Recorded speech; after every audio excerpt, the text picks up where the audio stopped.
नमस्कार, मैं हूं आपके साथ निशु शर्मा और आप देख रहे हैं हिंदी खबर बुलेटिन की शुरुआत करेंगे बड़ी खबर के साथ, जहां हरिद्वार में विजिलेंस का सख्त एक्शन देखने को मिला।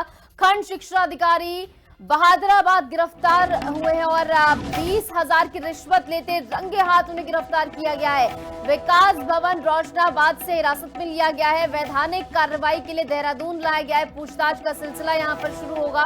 20,000 की रिश्वत लेते रंगे हाथों गिरफ्तार यहां पर किया गया है और ऐसे में रिश्वतखोरी के खिलाफ लगातार एक्शन लिए जा रहे हैं और इसी क्रम में ये बड़ा एक्शन यहां पर लिया गया है। वैधानिक कार्रवाई के लिए देहरादून भी लाया गया है। पूछताछ का सिलसिला आगे बढ़ता हुआ नजर आएगा। देहरादून से बड़ी खबर आपको बता दें, रायपुर में अस्पताल के बाहर हंगामा देखने को मिला। शव लेकर परिजनों की ओर से हंगामा किया गया। अस्पताल के डॉक्टर पर कई गंभीर आरोप यहां पर लगाए गए हैं। नशे की हालत में ऑपरेशन करने का आरोप है, तो वहीं मौके पर भारी पुलिस फोर्स तैनात की गई है। सड़क पर शव रखने से पूरी सड़क जो है जाम हो गई, लंबा जाम यहां पर लग गया।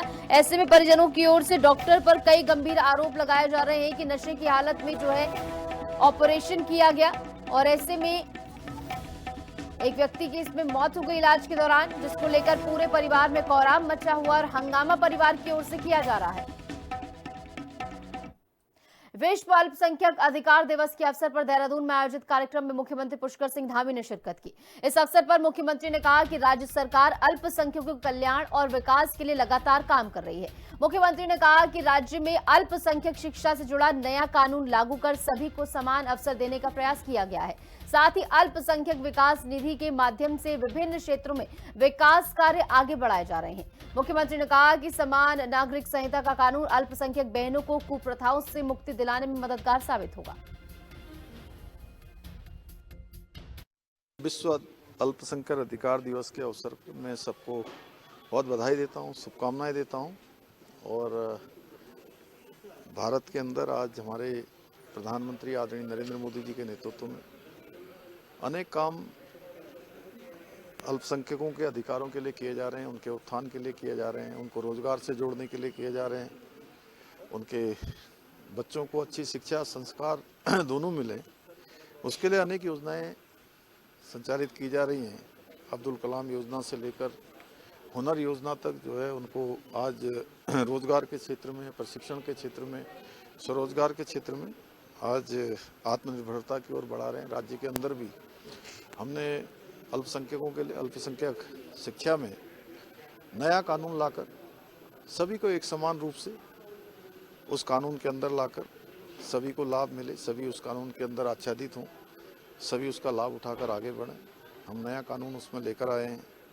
अल्पसंख्यक विकास निधि भी हमने बनाई है, उसके अंतर्गत भी हम अनेक क्षेत्रों के विकास को आगे बढ़ाने का काम कर रहे हैं और हमारा प्रयास है सभी मिलकर हमारे राज्य के अंदर सभी समाज आगे बढ़ें। हमने समान नागरिक संहिता का कानून भी लागू किया है, जो हमारे अल्पसंख्यक बहनों के लिए निश्चित रूप से उनको तमाम कुप्रथाओं से मुक्ति दिलाने का भी काम करेगा। आज विश्व अल्पसंख्यक अधिकार दिवस की सबसे पहले तो सबको बहुत बहुत शुभकामनाएं। दुनिया का सबसे बड़ा लोकतंत्र मेरा भारत, जहां सबके हितों के संरक्षण किया जाता है, आज हमसे मुझे लगता है एक भारतीय मुसलमान होने के नाते, एक भारतीय अल्पसंख्यक होने के नाते मैं पूरे विश्व के और खासकर अपने पड़ोसियों को ये बताना चाहता हूं कि अल्पसंख्यकों के जो अधिकार हैं उसके हितों की रक्षा कैसे की जाती है, ये भारत से सीखना चाहिए। ये पाकिस्तान को भी सीखना चाहिए, ये बांग्लादेश को भी सीखना चाहिए। और मैं ये कह सकता हूं कि हम लोग एक शेर था हिंदी है, हम वतन है हिंदुस्तान हमारा। हम बड़े छोटे नहीं हैं, हम बहुसंख्यक और अल्पसंख्यक नहीं हैं, हम सब एक हैं। मुख्यमंत्री पुष्कर सिंह धामी की अध्यक्षता में इस वित्तीय वर्ष की राजस्व प्राप्ति की स्थिति की समीक्षा बैठक हुई। बैठक में मुख्यमंत्री ने अधिकारियों को निर्देश किया कि राजस्व वसूली बढ़ाने पर ध्यान देते हुए तय लक्ष्य समय पर पूरे किए जाएं। सीएम धामी ने कहा कि राज्य में विकास करना है, इंफ्रास्ट्रक्चर विकसित होना है और संसाधन अच्छे करने हैं, जिसके लिए राजस्व की प्राप्ति बहुत जरूरी है। इसलिए आकलन किया गया है कि राजस्व प्राप्ति में साल भर के लक्ष्य की तुलना में इस बार क्या स्थिति है। किसी भी राज्य को विकास करना है, राज्य में इंफ्रास्ट्रक्चर विकसित होने हैं, पूंजीगत व्यवस्थाएं बननी हैं, संसाधन अच्छे होने हैं, तो उसके लिए राजस्व की प्राप्ति बहुत ज़रूरी है। इसलिए उसका आकलन किया है कि हम राजस्व प्राप्ति में जो साल भर का हमारा लक्ष्य होता है, अभी तक हम कहाँ पहुँचे हैं। हमने लगभग अपने लक्ष्य के सापेक्ष, जो हमने लक्ष्य लिया था उसके सापेक्ष हम ठीक प्रकार से आगे बढ़ रहे हैं, और जो बचा हुआ समय है उसमें और व्यवस्थित करते हुए हम अपने लक्ष्य को प्राप्त करेंगे। राज्य के अंदर जो तमाम योजनाएं हमारी विकास की चल रही हैं, उन योजनाओं को तेज गति प्रदान हो। बहुत सारे ऐसे क्षेत्र हैं जहां हमारी अनेक संभावनाएं हैं, अनेक उनके अंदर पोटेंशियल है, वहां से भी हमको राजस्व प्राप्त हो, उसके लिए नए मार्ग खोजने का काम भी हम कर रहे हैं। इस बीच देहरादून से एक बड़ी खबर आपको बता दें, सीएम धामी से जन प्रतिनिधि विधायक खजान दास ने भेंट की है। दुर्गेश्वर लाल ने भी भेंट की है। विधायक ब्रजभूषण गैरोला, सविता कपूर ने भेंट की है, और इसी के साथ साथ राज्य महिला आयोग अध्यक्ष ने भी सीएम से मुलाकात की है। कुसुम कंडवाल ने सीएम धामी से मुलाकात की है। पूर्व कैबिनेट मंत्री स्वामी यतीश्वरानंद ने भी सीएम धामी से भेंट की है। बीजेपी के प्रदेश महामंत्री तरुण बंसल भी सीएम धामी से मिलने पहुंचे, और ऐसे में मुलाकात की तस्वीरें आप देखिए, जहां पर सीएम धामी के साथ कई सारे महत्वपूर्ण मुद्दों पर इस दौरान चर्चा विचार विमर्श भी हुआ। बढ़ेंगे आगे। उत्तराखंड सरकार के भेजे गए 2 अहम विधेयकों को राज्यपाल ने वापस लौटा दिया है। उत्तराखंड धर्म स्वतंत्रता संशोधन विधेयक और समान नागरिक संहिता संशोधन विधेयक को लोक भवन से सरकार को वापस लौटाया गया है। कुछ तकनीकी त्रुटियों के कारण विधेयक लौटाए गए हैं, जिस पर कांग्रेस ने सरकार पर जमकर निशाना साधा। देखिए रिपोर्ट। धर्मांतरण यूसीसी संशोधन बिल वापस, राज्यपाल ने लौटाया गरमाई सियासत, सरकार पर निशाना साध रही कांग्रेस। जल्द में भेजे गए त्रुटिपूर्ण विधेयक। उत्तराखंड सरकार के भेजे गए 2 अहम विधेयकों को राज्यपाल गुरमीत सिंह ने सरकार को वापस लौटा दिया। उत्तराखंड धर्म स्वतंत्रता संशोधन विधेयक और समान नागरिक संहिता संशोधन विधेयक को सरकार को वापस लौटाया गया। विधेयकों के मसौदे की भाषा में कुछ लिपिक और तकनीकी त्रुटियों के कारण विधेयक लौटाए गए हैं। यूसीसी संशोधन विधेयक की धारा 4 के खंड 3 पर लोक भवन ने आपत्ति जताई। धारा 4 में निर्धारित आयु से कम उम्र में विवाह पर सजा के प्रावधान का 2 बार उल्लेख किया गया, जिस पर लोक भवन ने आपत्ति जताई। राज्यपाल ने क्यों लौटाए विधेयक? विधेयकों के मसौदे की भाषा में कुछ लिपिक तकनीकी त्रुटि है। उत्तराखंड धर्म स्वतंत्रता संशोधन विधेयक में सजा के प्रावधान स्पष्ट नहीं। यूसीसी संशोधन विधेयक की धारा 4 के खंड 3 पर लोक भवन की आपत्ति। निर्धारित आयु से कम उम्र में विवाह पर सजा के प्रावधान का 2 बार उल्लेख है। इससे भविष्य में गलतफहमी की स्थिति उत्पन्न हो सकती है। 20 अगस्त को गैरसैंण विधानसभा में समान नागरिक संहिता उत्तराखंड संशोधन विधेयक 2025 पारित किया गया। राज्यपाल की संस्तुति के लिए इस संशोधन में विधेयक को लोक भवन भेजा गया। अब राज्य सरकार को दोनों विधेयकों को फिर से संशोधित करने के साथ विधानसभा में पारित करना होगा, फिर दोबारा राज्यपाल को भेजना होगा। सीएम पुष्कर सिंह धामी का कहना है कि कई बार प्रशिक्षण के बाद राज्यपाल की ओर से विधेयकों में सुधार की अपेक्षा के साथ उसे लौटाया जाता है। इसीलिए इन दोनों विधेयकों में सुधार के बाद उसे दोबारा लोक भवन भेजा जाएगा। देखिए, वो अनेकों बार हम लोग सरकार बहुत सारे विधेयक वहाँ भेजती है, और उसमें राजभवन उसका परीक्षण करता है, और परीक्षण करने के बाद उसमें कोई सुधार करने होते हैं तो सुधार के लिए वापस आते हैं, और सुधार के बाद फिर वापस भेजे जाते हैं। हमको सुधार करके फिर से भेज। राज्यपाल के दोनों विधेयकों को सरकार को वापस लौटाए जाने पर कांग्रेस ने सरकार को जमकर घेरा। कांग्रेस का कहना है कि देश में इन दिनों कानूनों का श्रेय लेने के लिए सरकार में जल्दबाजी में दोनों विधेयकों को राज्यपाल को भेज दिया, जिसे त्रुटियों के कारण उन्हें वापस किया गया। वहीं कांग्रेस ने आशंका भी जताई कि इन दोनों मुद्दों को जिंदा रखने के लिए जानबूझ विधेयकों में त्रुटियां की गई हैं। अब यूसीसी और धर्मांतरण कानून के जो बिल राजभवन में, लोक भवन में रुके हुए थे, महामहिम ने उनको लौटाया है। 2 बात है। एक बात तो यह है कि भारतीय जनता पार्टी इस चर्चा को लगातार बनाए रखने के लिए ये कुकर्म कर सकती है और राजभवन का दुरुपयोग कर सकती है, लोक भवन का। और दूसरा कारण ये हो सकता है कि इतने जल्दीबाजी में और इतनी हड़बड़ी में ये दोनों बिल विधानसभा से पारित करके लोक भवन भेजे गए कि उसमें तमाम तरह की समान नागरिक संहिता और जबरन धर्मांतरण कानून राज्य में लागू है, जिन्हें धामी सरकार के सबसे सख्त फैसलों में माना जाता है। लेकिन इसमें संशोधन के विधेयकों को लोक भवन से तकनीकी और भाषाई त्रुटियों के कारण लौटाए जाने से ये सवाल उठ रहा है, क्या विधेयक भेजे जाने से पहले पूरा होमवर्क नहीं किया गया, जिससे सरकार को ये फजीहत झेलनी पड़ रही है। देहरादून से संवाददाता दीपिका भंडारी और शुभांकी भट्ट के साथ ब्यूरो रिपोर्ट हिंदी खबर के लिए। जसपुर कोतवाली में विश्व अल्पसंख्यक अधिकार दिवस के अवसर पर अल्पसंख्यक समुदाय के लोगों को उनके अधिकारों और कानून के बारे में जानकारी दी गई। कार्यक्रम में पहुंचे अल्पसंख्यक आयोग से नामित चरणजीत सिंह और अभिषेक सुखिया ने आयोग के बारे में जानकारी दी और कार्यक्रम के दौरान स्कूली बच्चों ने बैनर के साथ स्पीच देकर लोगों को जागरूक करने का प्रयास भी किया।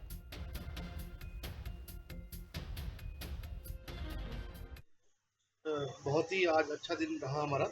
अल्पसंख्यक अधिकार दिवस के रूप में हमने आज बहुत ही हर्षोल्लास से ये कार्यक्रम मनाया है, क्योंकि यहाँ पर ये अल्पसंख्यक बहुल्य क्षेत्र है और जहाँ अल्पसंख्यक का नाम आता है वहाँ हमें एकता का प्रतीक हिंदू, मुस्लिम, ईसाई, सिख, बौद्ध, जैन सभी एक मंच पे आ जाते हैं अल्पसंख्यक के रूप में। और जो आज मैं सबसे पहले माननीय मुख्यमंत्री जी और हमारी प्रदेश की अल्पसंख्यक उपाध्यक्ष श्रीमती प्रजना बेरी जी का बहुत धन्यवाद करता हूं कि उनके द्वारा मुझे और अभिषेक जी को यहां पर नामित करके इस कार्यक्रम के लिए भेजा है और हमने यहां पर जो प्रदेश की योजनाएं हैं उनके बारे में बताया है और जो भी आने वाले समय में सरकार की योजनाएं हैं और हर एक अंतिम व्यक्ति तक पहुँचे।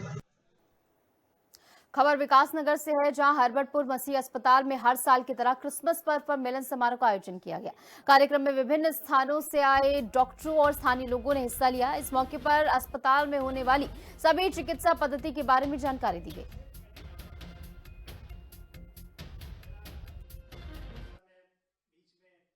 लेमन अस्पताल की तरफ से हमारे समस्त क्षेत्रवासियों को हम क्रिसमस की बधाइयाँ और शुभकामनाएं देना चाहते थे। और हमारा जो सिटीजन एडवाइजरी कमेटी है, जो लोग हमारे समाज के लोग हैं, उनसे हम अस्पताल को बेहतर करने के लिए और अस्पताल की सेवाओं को बेहतर बताने के लिए ये समारोह आयोजित किया था, जो प्रभु यीशु मसीह के जन्म के खुशी और परमेश्वर के उस प्रेम को और अनुग्रह को हम दूसरों के साथ बांटना चाहते थे। और हम धन्यवादित हैं कि क्षेत्र के लोग हमारे बीच में आए और उन्होंने हमें शुभकामनाएं भी दी और उनकी ओर से इस अस्पताल को पचवादून के लिए और अन्य लोगों के लिए किस प्रकार हम सेवाओं को बेहतर कर सकते हैं। चंडीगढ़ यूनिवर्सिटी ने उत्तराखंड में छात्रों के लिए स्कॉलरशिप की घोषणा की। हरिद्वार प्रेस क्लब में प्रेस कॉन्फ्रेंस करते हुए यूनिवर्सिटी के वाइस चांसलर ने कहा कि मोहाली कैंपस के लिए 2000 करोड़ और यूपी के उन्नाव कैंपस के लिए 50 करोड़ की स्कॉलरशिप का ऐलान किया गया है, जिसके लिए सभी छात्र ऑनलाइन अप्लाई कर सकते हैं। जो भी हमारी प्राप्तियां हैं पिछले साल की अभी तक, उसमें हम भारत की नंबर 1 प्राइवेट विश्वविद्यालय बने, तो उन सभी बच्चों को जो होनहार है पढ़ाई का उच्च शिक्षा प्राप्त करने का मौका देने के लिए हमारे माननीय चांसलर राम सिंह संधू जी ने घोषणा की है, जिसकी हम यहाँ पे आज लॉन्च कर रहे हैं। 200 करोड़ रुपए के स्कॉलरशिप्स चंडीगढ़ यूनिवर्सिटी मोहाली के लिए और 50 करोड़ रुपए के स्कॉलरशिप्स चंडीगढ़ यूनिवर्सिटी उन्नाव उत्तर प्रदेश के लिए। तो ये स्कॉलरशिप जो है इसको प्राप्त करने की विधि बड़ी आसान है। बच्चा हमारी वेबसाइट पे जाके CUCET में क्लिक कर सकता है, Chandigarh university common entrance test. Tehri में डीएम नितिन खंडेलवाल की अध्यक्षता में टिहरी झील महोत्सव के आयोजन के संबंध में बैठक आयोजित की गई। बैठक में महोत्सव की तैयारियों की जानकारी दी गई। बैठक में प्रतापनगर विधायक विक्रम सिंह नेगी ने अपने क्षेत्र में सांस्कृतिक कार्यक्रमों के आयोजन को लेकर सुझाव दिया, तो वहीं बैठक में टिहरी विधायक किशोर उपाध्याय ने कहा कि टिहरी में के सामाजिक और प्राकृतिक महत्व को देखते हुए यहाँ ऑक्सीजन टूर की अवधारणा विकसित की जा सकती है। हरिद्वार में जिलाधिकारी मयूर दीक्षित ने बड़ी सर्दी के मद्देनजर रैन बसेरों और घाटों का निरीक्षण किया। जिलाधिकारी ने इस दौरान रैन बसेरों और घाटों की व्यवस्था का जायजा लिया। इस दौरान डीएम ने जगह जगह अलाव की व्यवस्था और रैन बसेरों में साफ सफाई देखने के निर्देश भी दिए हैं और इसी के साथ जिलाधिकारी ने जरूरतमंदों को कंबल भी वितरित किए। के चलते रैन बसेरों का निरीक्षण को लेकर आज जिलाधिकारी मयूर दीक्षित ने स्थलीय निरीक्षण किया, किस तरह की कमियां पाई गई, कितनी साफ सफाई उस बारे में हरिद्वार जिलाधिकारी मयूर दीक्षित ने सर आज निरीक्षण किया रैन बसेरों का। देखिए, आज जो सर्दी का मौसम चल रहा है उसको देखते हुए तैयारियां क्या हैं उस हिसाब से नगर निगम के जो रैन बसेरे हैं उनका निरीक्षण किया गया है और साथ ही अलाव की व्यवस्था, साफ सफाई की व्यवस्था जो घाट के आसपास है और अतिक्रमण जहाँ जहाँ हमने देखा है उसके बारे में भी चर्चा की गई है। इन सभी पर हम लोग कार्रवाई कर रहे हैं। रैन बसेरों में और बेहतर साफ सफाई हो, वहाँ पे बेडशीट कंबल साफ सुथरे मिले और बिजली की व्यवस्था, हीटर्स की व्यवस्था भी रहे, इस बारे में भी डायरेक्शन दिए गए। सर जो चौक चौराहे हैं उन पर अलाव किस तरह की व्यवस्था रहेगी सर? देखिए, अलाव की व्यवस्था धीरे धीरे हम बढ़ा रहे हैं जैसे सर्दी बढ़ रही है और आज भी हमने जगह जगह अलाव जलवाए हैं। आने वाले समय में जैसे भी मांग आएगी हमारे लोकल व्यापारियों की, यात्रियों की, उस हिसाब से हम और चौराहों में या मुख्य घाटों पर जहाँ पे यात्री रुकते हैं, लोग इकट्ठे होते हैं, वहाँ पे जलवाएंगे। आज कंबल वितरण भी किए हैं। देखिए, ये प्रक्रिया आगे भी चलती रहेगी। जो भी हमारे रोड पर या फिर घाटों पर जो यात्री दिख रहे हैं या फिर कोई ऐसे भी व्यक्ति जिनको सर्दी की जो उनकी संसाधन कम है, उनको कंबल आदि वितरण पूरे जिले में चल रहा है। ये तो है हरिद्वार जिलाधिकारी मयूर दीक्षित के छात्रों से कहना है कि ये इस तरह की कार्रवाई लगातार हरिद्वार जिलाधिकारी द्वारा या प्रशासन द्वारा चलती रहेगी। हरिद्वार से हिंदी खबर के लिए सचिन सैनी। टिहरी जिले के बाल गंगा भिलंगना में गुलदार और भालू के आतंक से ग्रामीण दहशत में। वन विभाग की टीम लगातार क्षेत्र में गश्त कर रही है। रात को लोगों को सावधान रहने के लिए माइक के माध्यम से सूचित किया जा रहा है। भालू ने नरेंद्र नगर में भी एक व्यक्ति पर हमला कर उसे घायल कर दिया, जिससे नरेंद्र नगर में भी लोगों में इस समय डर का माहौल है।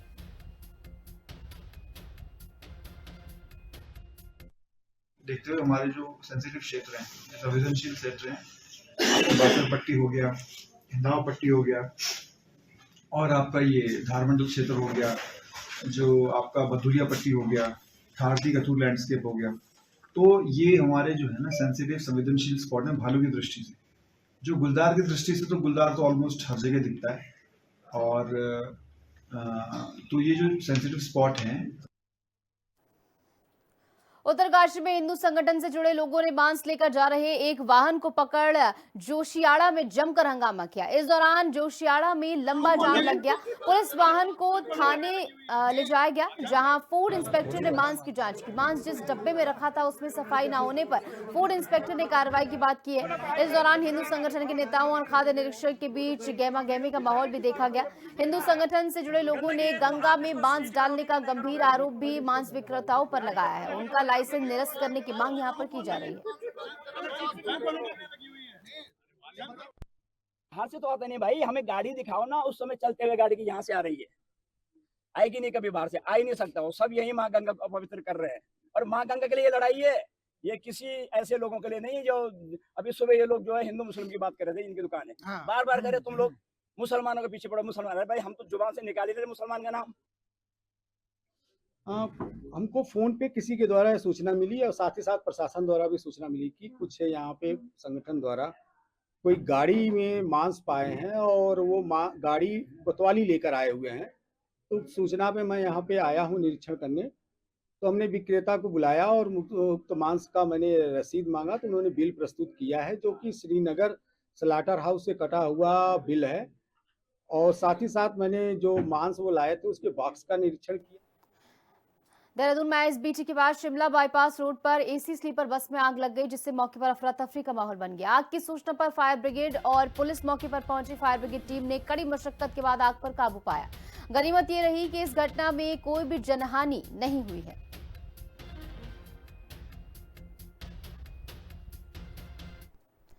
तो वहीं ऋषिकेश में चोरों का आतंक थमने का नाम नहीं ले रहा है। भरत विहार में बंद पड़े घर को खंगालने के बाद सुदामा मार्ग पर एक मोबाइल रिपेयरिंग की दुकान का भी ताला तोड़ा गया है। ग्राहकों के आधा दर्जन पुराने मोबाइल और गल्ले से करीब 35,000 रुपए की नकदी चोरी की गई है। घटना की जानकारी मिलते ही पुलिस भी मौके पर मुआयना करने पहुंची। पीड़ित ने कोतवाली पुलिस को तहरीर देकर कार्रवाई की मांग की है।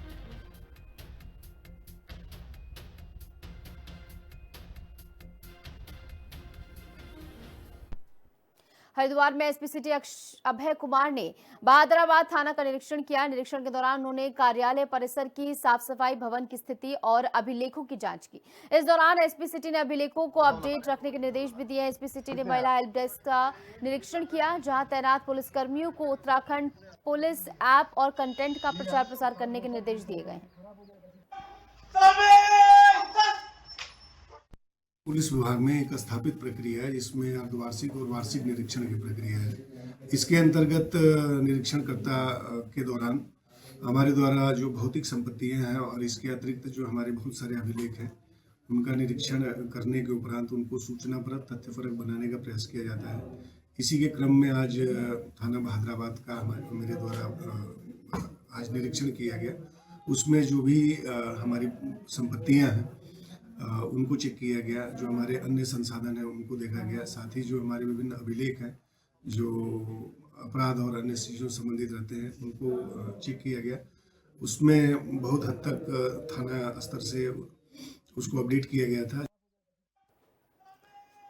कदरपुर में मुस्लिम समाज ने बिहार के मुख्यमंत्री के मुस्लिम महिला का हिजाब खींचने को लेकर विरोध प्रदर्शन किया। मुस्लिम समाज ने तहसील परिसर में प्रदर्शन कर राष्ट्रपति को संबोधित ज्ञापन तहसीलदार को सौंपा है और इसी के साथ साथ प्रदर्शनकारियों ने कहा कि कृत्य महिला सम्मान के खिलाफ और शर्मनाक है।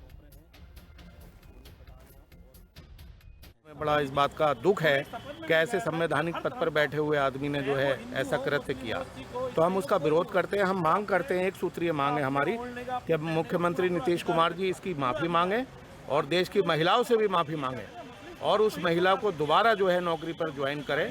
जो उसने इनकार कर दिया बेचारी ने क्षुब्ध होकर, उसे अपना बड़ा अपमान महसूस हुआ है और पूरा देश इस चीज़ को देख रहा है। उनने उस राज्य में रहने से भी मना कर दिया, तो ये तो शर्म की बात है मुख्यमंत्री जी और उनके प्रदेश के लिए कि कम से कम वो उसे बुलाएं, उसे ज्वाइनिंग लेटर दें और अपने कृत्य के लिए उससे और देश की महिलाओं से माफ़ी मांगें। हमने ये मांग करी है, जो बिहार के मुख्यमंत्री नीतीश कुमार जी, उन्होंने जो अभी एक हमारी महिला डॉक्टर जो मुस्लिम समाज से थी, उसने ज्वाइनिंग लेटर उनसे लिया तो हिजाब बांधे हुई थी, उन्होंने उससे ना कुछ कहे उसका हिजाब अपने हाथ से खींच दिया। इस गंदी हरकत को, घिनौनी हरकत को, जिससे हमारा पूरा मुस्लिम समाज अपमानित हुआ।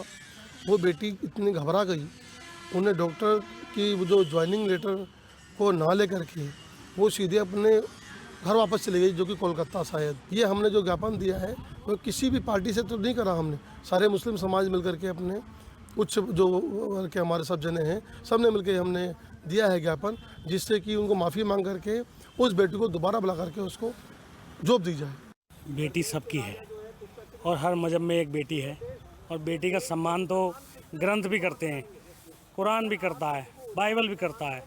और जिस तरह से मुख्यमंत्री नीतीश कुमार ने इतने बड़े पद पे बैठ के ये काम किया है, उन्हें माफ़ी मांगनी चाहिए पूरे देश से और उस बेटी से। और अगर उनका संतुलन ठीक नहीं है तो प्रधानमंत्री से हम अपील करेंगे कि उनका इलाज करवाएं और उनका इस्तीफ़ा दिलवाएं।